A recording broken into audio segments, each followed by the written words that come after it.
Brazil কি পারবে 2026 সালে তাদের হেক্সা মিশন পূর্ণ করতে? 2002 সালের পর দীর্ঘ 24 বছরের অপেক্ষার অবসান কি এবার হবে? নেইমার কি থাকছেন বিশ্বকাপ দলে? সম্প্রতি ব্রাজিলের president Luiz Inacio Lula da Silva এবং কোচ কার্লো আনচেলত্তি দল নির্বাচন নিয়ে এক কড়া বার্তা দিয়েছেন। সেলেসাওদের হেড কোচ কার্লো আনচেলত্তি এবং ব্রাজিলের প্রেসিডেন্ট লুলা দি সিলভা এবার একমত হয়েছেন। তাদের পরিষ্কার বার্তা, এবার আর কেবল নাম দেখে দলে জায়গা হবে না, দলে থাকতে হলে প্লেয়ারদের হতে হবে 100% ফিট। প্রেসিডেন্ট লুলা মনে করেন, যারা নিয়মিত ক্লাবে খেলছে এবং অনুশীলনে সেরাটা দিচ্ছে, কেবলমাত্র তারাই হলুদ জার্সি গায়ে জড়ানোর যোগ্য। সবচেয়ে বড় জল্পনা চলছে নেইমার জুনিয়রকে নিয়ে। ইনজুরির কারণে দীর্ঘদিন মাঠের বাইরে থাকা এই তারকার জন্য এবারের বিশ্বকাপ স্কোয়াড এক অগ্নি পরীক্ষা।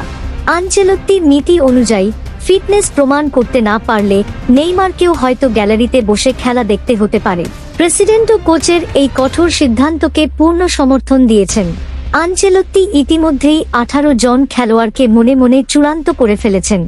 এই তালিকায় আছেন গোলরক্ষক Alisson Becker, defender Marquinhos, Eder Militao, Gabriel Magalhaes, midfielder Casemiro, Bruno Guimaraes, Lucas Paqueta, forward Vinicius Junior, Rodrygo, Raphinha এবং Gabriel Martinelli. Lula da Silva আত্মবিশ্বাসী যে এবার ব্রাজিল শিরোপা জিতবে। তিনি স্মরণ করিয়ে দেন যে এবার জিততে না পারলে এটি হবে ব্রাজিলের দীর্ঘতম শিরোপাহীন থাকার রেকর্ড। গ্রুপ সিতে মরক্কো, স্কটল্যান্ড ও হাইতির বিপক্ষে লড়বে 5 বারের বিশ্ব চ্যাম্পিয়নরা। এখন প্রশ্ন হলো, বাকি 3টি ফরওয়ার্ড পজিশনের মধ্যে কি নেইমার নিজের জায়গা করে নিতে পারবেন?